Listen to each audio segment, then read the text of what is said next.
Hey, I'm Mark Goodman. And I'm Alan Light. On today's podcast, in celebration of International Guitar Month, Pete Townsend of The Who will join us. Pete went deep with us into his relationship with the guitar and with music in general, the new Broadway version of Tommy. He clarified the status and the future of The Who, and much, much more. Sound Up with Mark Goodman and Alan Light, the only music podcast that matters. Get it on Pandora, Spotify, Apple Podcasts, or wherever you get your podcasts.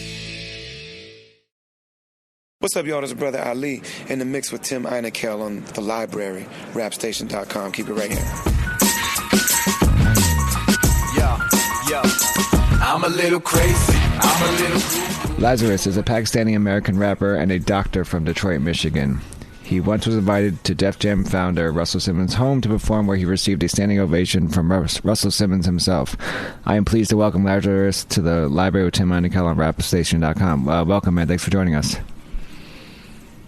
What's going on? How's it going, Tim? Cool. Thank you, man. So first off, I mean, just tell the listener a little bit about who is Lazarus. Who is Lazarus? Well, Lazarus is a long history to Lazarus. Lazarus is he's a recording artist. You know, he's a hip hop artist. We've been doing this for about 12 to 14 years now. And basically what Lazarus is, you know, it's a character. You know, it's a biblical name. It's a character that was resurrected in the Bible that you read. You know, it's a character that had life put instilled back into him, and basically that metaphor resonates with what I've experienced, because I'm a Pakistani-American. I'm a Muslim, and I've had so much strain growing up in my life just because of that, and just because I wanted to do hip hop, and my ethnicity was a big factor working against me.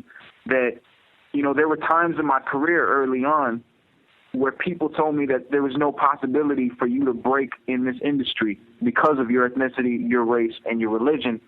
And so that was before I had the name Lazarus. And the Lazarus name, I took that out because one day I said to myself, you know what? I want to be the one to break that barrier. I want to be the one to break through. And I'm like, I'm going to resurrect that pain that I believe myself that I wouldn't be able to do it. And I said, you know what? I'm going to resurrect that pain. And the other side of that is I want to resurrect hip-hop music, period. So that's where the Lazarus name comes from. Yeah, that's Lazarus. And in your track, "Living My Dream," you have a great line, and I'm going to quote it. It's you say, "Now I'm found to be a role model to my own self." Yes. If you can, I mean, that line was one of those lines where I just kind of kept on rewinding my iPod, so to say, just to kind of hear that over and over again. I thought it was a really great line. So can you just talk about that line a little more? And yeah, I'm really happy that you know, you actually found that line interesting. That's definitely a powerful line for me, because honestly, growing up in my life, I had role models in my life. I had a lot of people I aspired to be like. I had a lot of inspirations in my life, but I never had somebody that I could so closely connect my own personal story to that it was extremely frustrating. You know, it was extremely frustrating for me to grow up, because the person who I was and what I really wanted to be, there was no direct role model for me. And when I started making the music that I started doing and started to speak on the experiences that I went through, I felt like there was a channel that started to get developed for other kids. And that's actually the biggest motivation for me, is when these other kids that are going through very, very, very similar experiences to what I went through, and they're able to say, yo, Laz is allowing me to cope with that. But I didn't have anything like that in the media or something in the form of music or entertainment that I could relate to that would help me cope with my hardships and experiences that I went through. That's why I say, you know, I became a role model to myself, because I can listen to my own music now as therapy, because I'm like, yeah, I experienced that, and now it's on record. I can listen to it from a speaker, and it can make me feel. It could allow me to release that inner pain that I have. You know what I'm saying? Mm-hmm. Yeah, I mean, it definitely was one of those lines where you hear it and you're like, it's not a line where he's just trying to tell us how great he is. You know, he's not trying to be like this cocky dude who's like, yeah, you know, I don't forget about everyone else. I'm the role model. I should be the role model to you, and to my, and now I'm great. It's so great that I'm the role model to myself. It was one of those lines that really spoke, I think, volumes to what you went through as an inspiring MC, a Pakistani-American MC who obviously didn't have other Pakistani people rapping.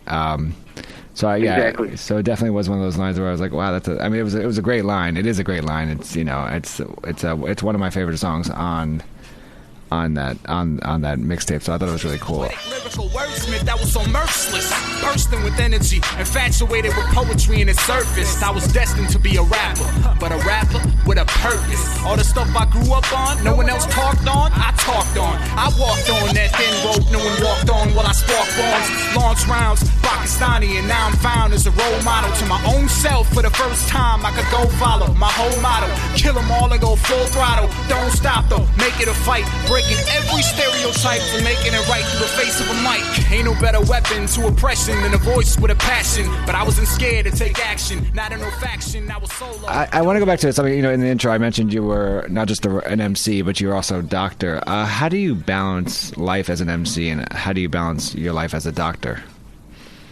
I don't know. I guess that's my magic trick. I guess everyone's got their magic trick, and you got the Houdinis, and you got the David Copperfields, and that's my little magic trick. But you know what?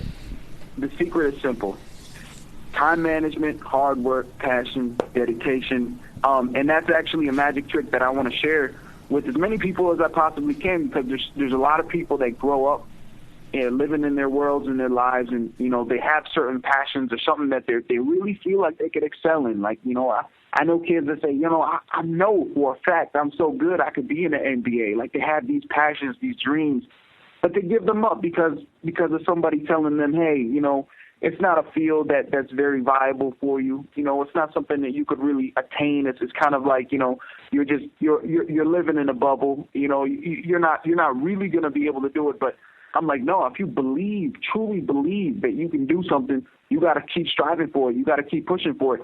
But at the same time, they also tell you, but also you should try to attain something that's going to be, that's going to hold stable, something that you could hold on to and educate yourself, go to school. Like a lot of people give up school for their dreams. And I'm like, you know what, how about this?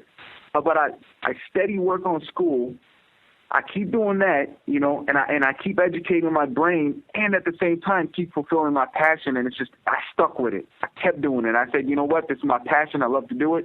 I don't want to stop rapping, and I don't want to stop medicine either. And it's just like I kept following both paths, and I just, even to this day, like I'm able to work. I've almost divided my life into this comic book story where I'm a doctor, but at the same time I could switch and flip into this MC who could battle and destroy anybody, and I'm saying that, figuratively, metaphorically, or however you want to say it, but, that's how I feel. Cool.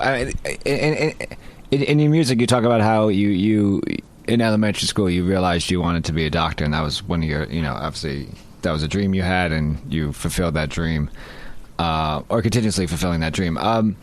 When did you know you wanted to, you kind of had this urge or this kind of the burn to be an MC, and then what drew you to rap music, the form and the culture? Man, I mean, honestly, bro, it started from the very beginning. I was into hip hop since I was a baby. Like my older brother got me into hip hop, and like that was our outlet, because I always felt like an outcast my whole life, and just to have music.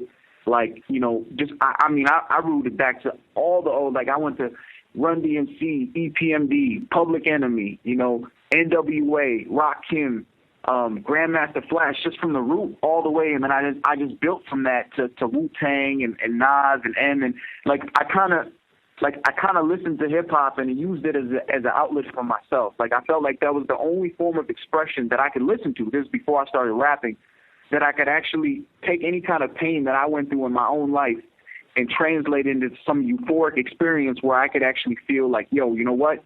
There's people going through pain in their life right now, and I could hear it in that, and it just made me comfortable just with my own pain. And there came a point where, everybody was rapping. Like, everyone was playing basketball, everybody was rapping. So, like, there came a point where, like, yo, lads, why don't you, well, they're not lads at the time, but they were asking me, they're like, yo, why don't you try, because all my friends were doing it, so it was just a pastime.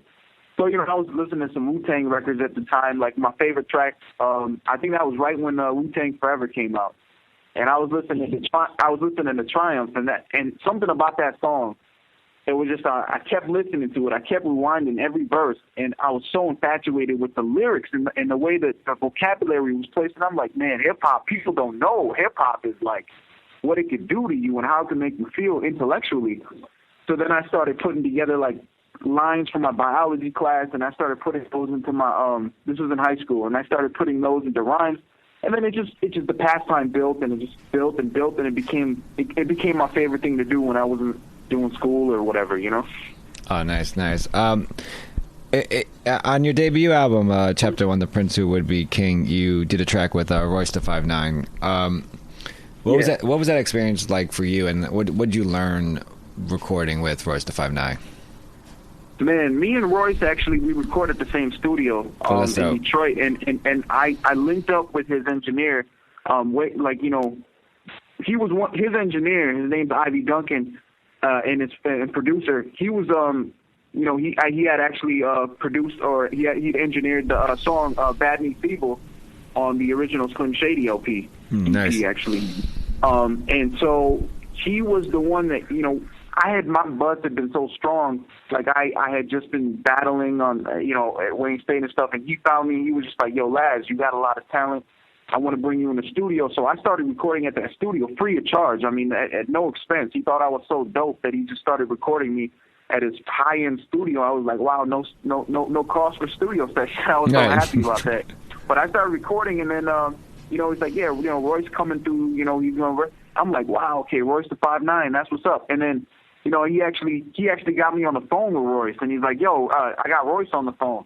And then he's like, yo, Royce, man, this is lyricist Lazarus I got, man. This dude is dope. He put me on the phone, and you know me, man. I just got on the phone and just started spitting the dude. Nice, nice. So Royce came to the studio like, a couple weeks after that. We linked up, and he heard me spit, and he saw my hunger, and he's like, "Yo, man, let me jump on this record, man, and drop something for you." So it was a dope experience, because like to get respect from Royce was a big deal for me. It was like, Royce da 5'9", he's definitely a lyricist that I looked up to, and just to have him co-sign me and say, "Yo, this kid is dope," and he was in the studio telling me like, "Man, this kid's energy level is next level," and so it was definitely a big push for me, just mentally, just to keep taking this to the next level, Did you feel at all? I mean, since Royce was wasn't one of the MCs that you were looking up to or looked up to, did you feel at all like this weird extra sense of pressure to, like kind of like step up your game to a whole new level because you were going to be on a track with Royce? I look at that. I think of holding my own on every single record that I'm on. So my whole thing is I have something to prove. Like I'm the only one of my kind. So it's like no matter what I do, no matter what step I take, no matter what kind of song or who I get on the song with, I always have to hold my own. I feel like it's me. I always have that me against the world mentality. And when I got on a record with him, or if I get on a record with anyone, no matter who it is, like I want to make sure that I hold my own on the track. Like I don't want to get on a track and have anybody say, yo, Laz, Laz wasn't as good as whoever the other artist was. No matter who that artist is, I want to hold my own on the track. Like that's my whole thing. And so, I always step my game up for every record. But with Royce, of course, yeah, I would definitely have my sword sharpened up for that. Straight up out the gutter, the desert is Segolda. Lands an immigrant inside our border. My father, they told him, go back home, you saying. Oh, but it only made him bigger. I was born finger on trigger, the big picture. I was 6, feeling like I was the big Simba, a symbol.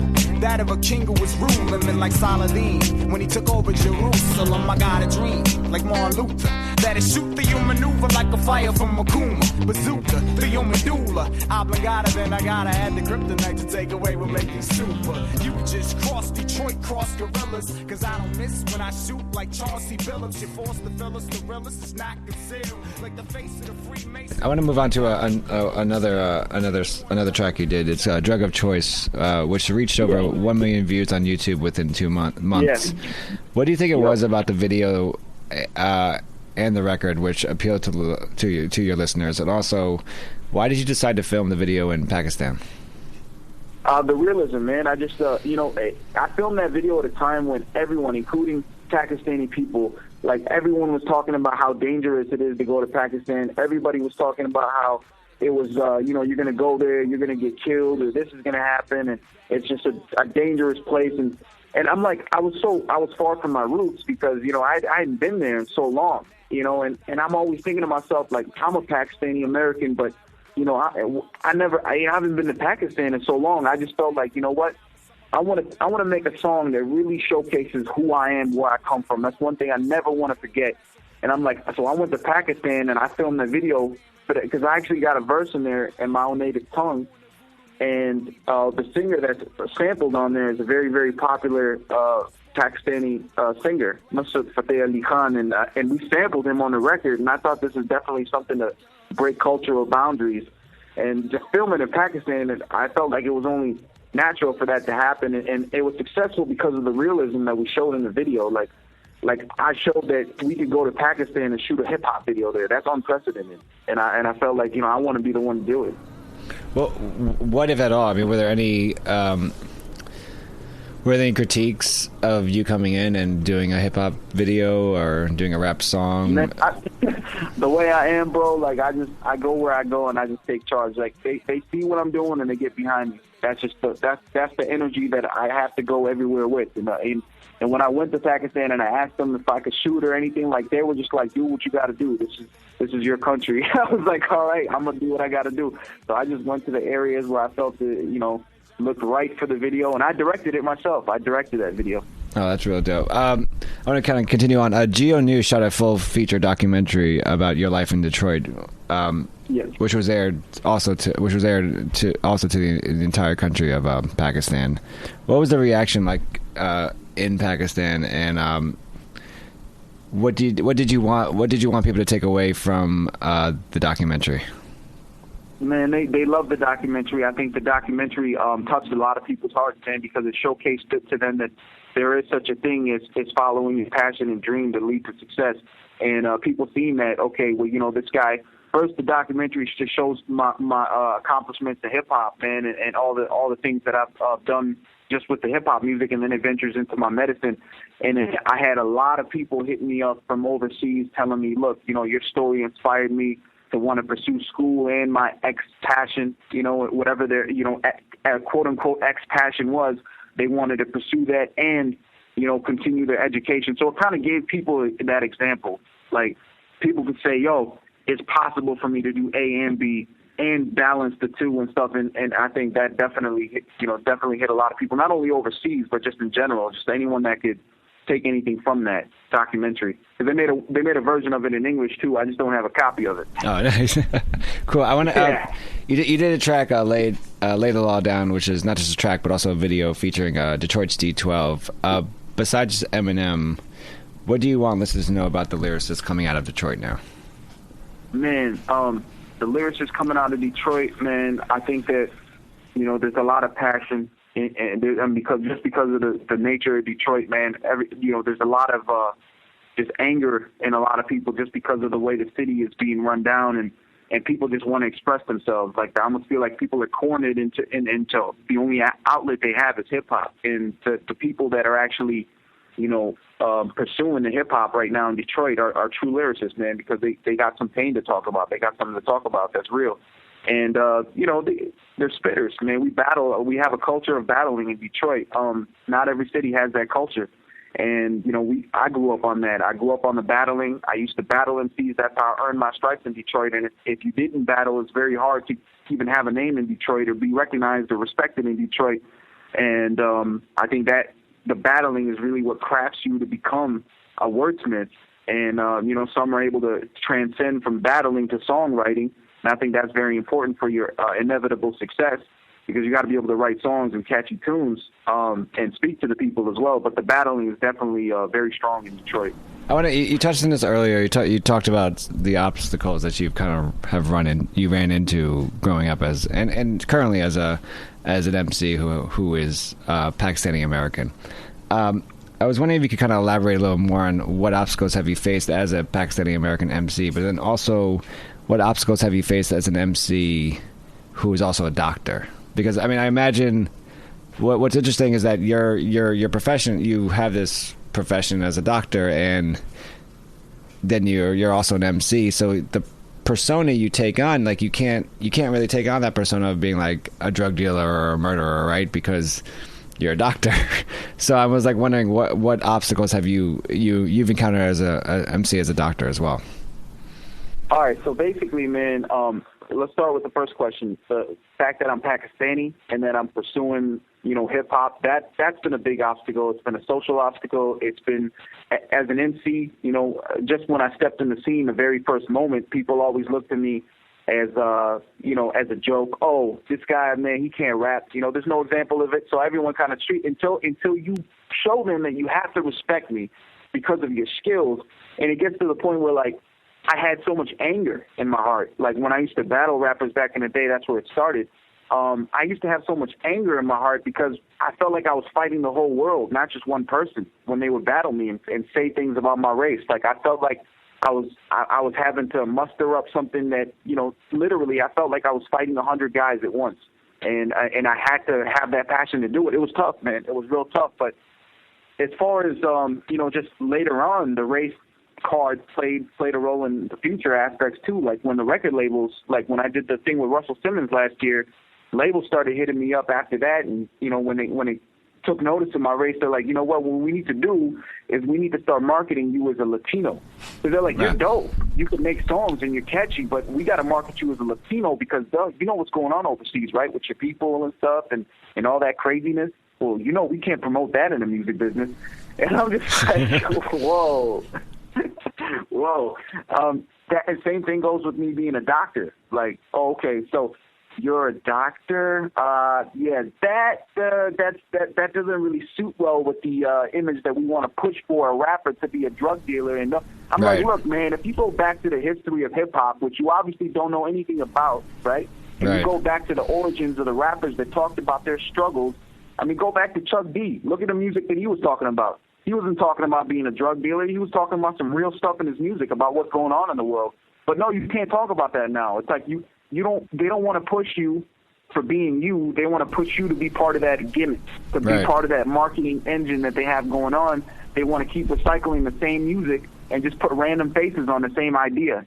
And my whole thing is, look, no, that's not what I'm in hip hop for. That's not what the people who inspired me to do hip hop were in hip hop for. And my purpose in this hip hop is to have my own identity and to have my own audience to be able to relate to me. And so, yeah, man, I'm a doctor, I'm Pakistani, and I'm an MC. And I will represent that to the core every time you see me. Every time you see me or hear me in an interview, on a song, on a record, you'll never find the word phony. You'll never find the word fake. You'll never find the word wannabe. You'll always find the word real. I could feel it. He's a doctor. He's a rapper. He's an MC. He's went through these experiences, and I could feel it. It's real. Right now, which track do you think that from you, obviously, which track kind of best represents your struggles as an MC and kind of who you are now as an MC? Man, I think that Living My Dream track that you were talking about definitely encapsulates my storyline because I really touch on why I became a doctor.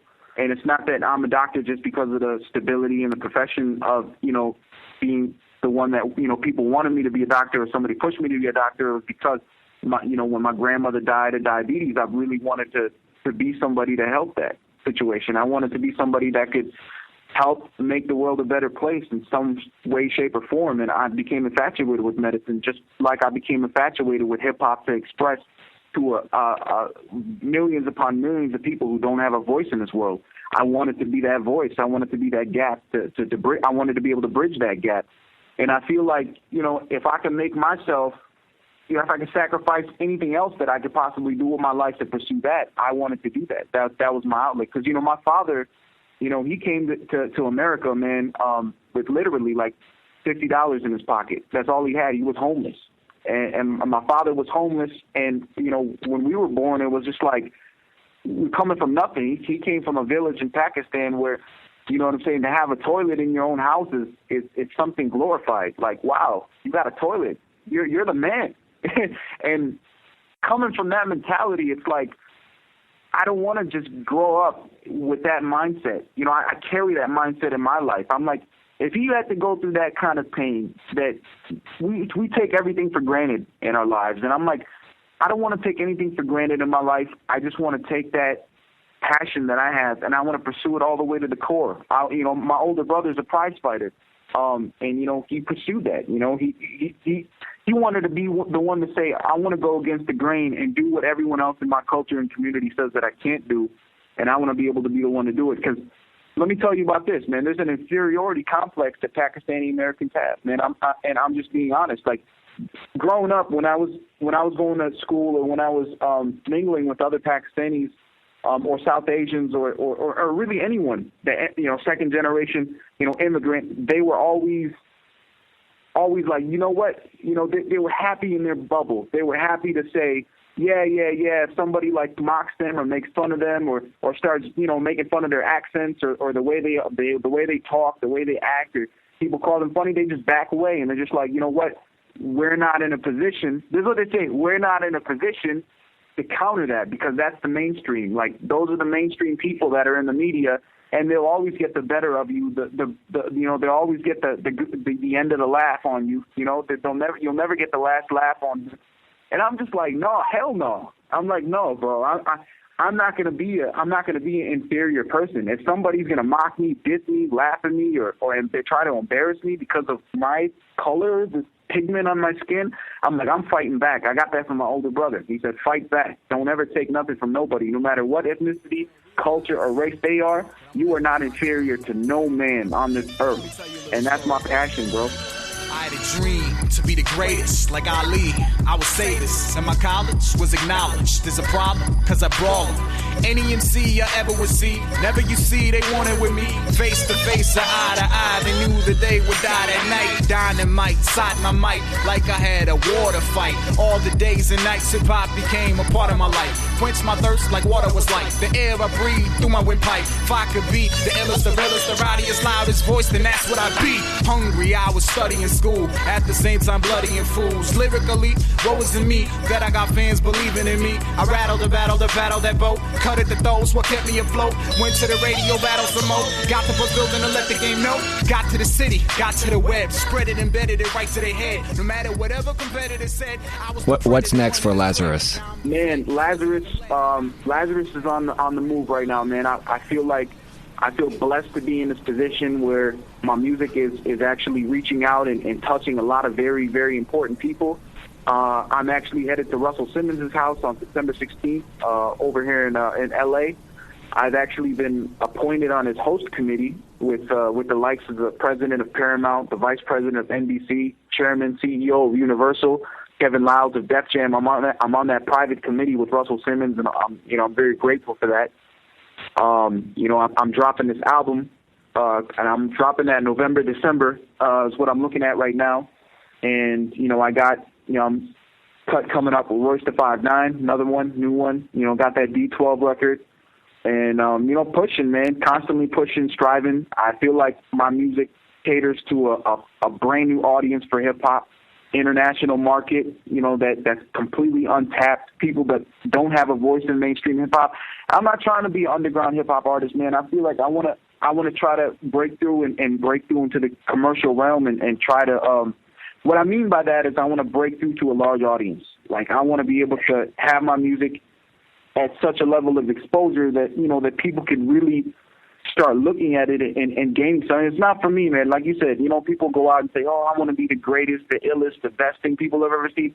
Please, I'm in a position right now where I'm not hungry for any kind of money from hip-hop. I don't want any kind of fame from hip-hop. I just want people to be able to get even 1% of inspiration from what I've accomplished, because I literally live a comic book life, and I want people to know that this isn't a fantasy, it's a reality.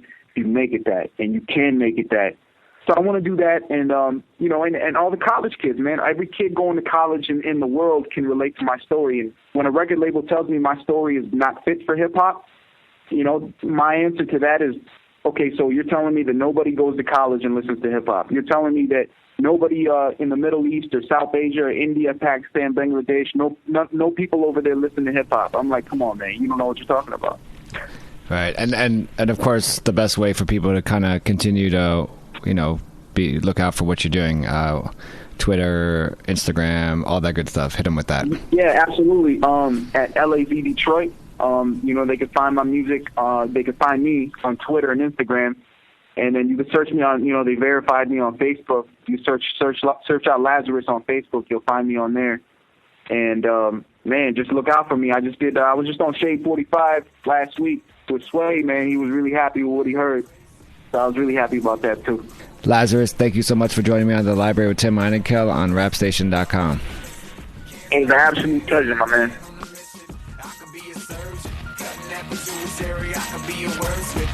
Vocabulary, I could be the illest rapper that you ever heard. I could be a killer in the city or the birds. I could be a soldier, running through that military. I could be a hustler, steady building, making money. I could be the chemicals running through your brain. I could be that cocaine running through your veins. Cause I'm a walk, talk, eat, sleep, breathe like a living, sick and time bomb, bombing them. The way I redefine the parliament, with every rhyme I spit, I'm King Solomon. Swear solemnly, every time I make a mark, I'm raising sharp as Donovan. Brother, surrounded by these fake rappers, and I set fire to all of them like Empire or Ottoman. I start up on, I'm on strike, straight killer. Sick as sickle cell with sound, and I'ma shut out the J Dilla. Rip the patella, off the fella. Try to run in my acapella. I'm the gorilla, cause the gorilla. Warfare, why you bitter? Stop it, I'm popping on top of this. You swallow down your esophagus. When I collate MCs at once, you call me Doc Octopus. I could just flow, butterfly, sting like a bee, Muhammad Ali. Ever since I cast without a criminal, it's return of the Jedi. Go against me, you were dead, man. I'm the new funk doctor, chick, call me Red, man. I'm a little crazy, I'm a little cuckoo. People wanna tell me what they gon' do. I don't ever listen, y'all keep missing. Can't stop my plans, I'm a man on a mission. I could be a surgeon, cutting that pituitary. I could be a wordsmith, cutting that vocabulary. I could be the illest rapper that you ever heard. I could be a killer in the city or the birds. I could be a soldier, running through that military. I could be a hustler, steady building, making money. I could be the chemicals running in your brain. I could be that cocaine running through your veins. Hey yo, tolerate it or don't tolerate, I'ma dominate. Another sign of Satan, another abomination. It must be design of fate for me to come around, dun and annihilate. Now I'm great, sparkle like a diamond, leaving you confused like alcoholics with no diamonds. When I come rumbling, you stumbling the second I'm in. You know you never go in, no blizzard of thunder is breaking my wind. They're taking me in, when I'm shooting, I'm switching like Jeremy Lin. On a quest for respect like a reaver, cup the world like fever. Speak to you, the speakers taking you higher than a reaver. Living in America, snake your soul about your body like I was the reaper. You would see his tower, baby, I'm a Bush Khalifa. I don't need a green card or a visa to unleash the beast of these. Just to pat it right on between pages on my Viva. I get up to 120, then I speed up. I'm a little cuckoo. People wanna tell me what they gon' do. I don't ever listen, y'all keep missing. Can't stop my plans, I'm a man on a mission.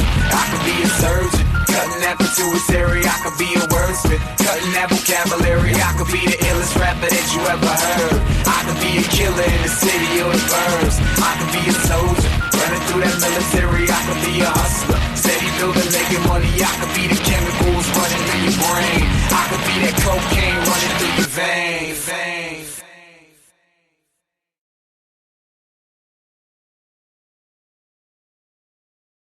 Hey, I'm Mark Goodman. And I'm Alan Light. On today's podcast, in celebration of International Guitar Month, Pete Townsend of The Who will join us. Pete went deep with us into his relationship with the guitar and with music in general, the new Broadway version of Tommy. He clarified the status and the future of The Who, and much, much more. Sound Up with Mark Goodman and Alan Light, the only music podcast that matters. Get it on Pandora, Spotify, Apple Podcasts, or wherever you get your podcasts.